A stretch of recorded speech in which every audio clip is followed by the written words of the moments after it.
വറുത്തുവാണ് 5-6 ചോളം ഞാൻ വറുത്ത് നോക്കിയാണ്. പക്ഷേ ഉണ്ടോ ചുവന്നിരിക്കുന്നതേ ഉണ്ടോ, കെല്ലുകലൊന്നുമില്ല. അപ്പം വറുക്കാൻ കൊള്ളത്തില്ല. അപ്പം ഇത് ചെറുതായിട്ട് അരിഞ്ഞ് ഉപ്പും മഞ്ഞപ്പൊടിയും തിരുമ്മി സ്റ്റീമറിൽ ആവിക്ക് വെക്കണം.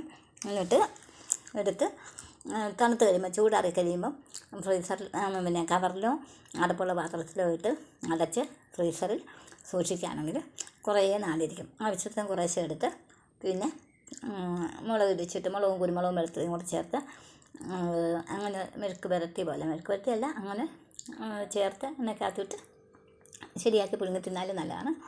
അല്ലാതെ തേങ്ങയൊക്കെ ചേർത്ത് സാധാ പുഴുങ്ങുന്ന പോലെ പുഴുങ്ങി തിന്നാലും നല്ലതാണ്. അപ്പം ചക്കയാണ്, എല്ലാവരും കണ്ടല്ലോ. ലൈക്കും ഷെയറും കമൻറ്റും ചെയ്യണം. ഞാൻ ഒരു പഴയ മുറവെടുത്ത് പെട്ടെന്ന് ഇട്ടതാണ്. ഒത്തിരി വർഷങ്ങളായ മുറവാണിത്. ചെളിയൊന്നുമല്ല, ഇതൊക്കെ ഇങ്ങനെ കറുത്തിരിക്കുന്നതാണ്.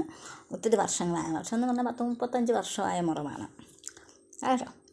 അപ്പം ഓക്കെ, എല്ലാവരും ചക്ക തീരുന്നതിന് മുമ്പ് ഇങ്ങനെ ചെയ്ത് വെക്കുക. അപ്പോൾ ചക്ക ഇല്ലാത്ത സമയത്ത് നമുക്ക് കുറച്ചെടുത്ത് പുഴുങ്ങി തിന്നാം കേട്ടോ. ശരി, ബൈ ബൈ.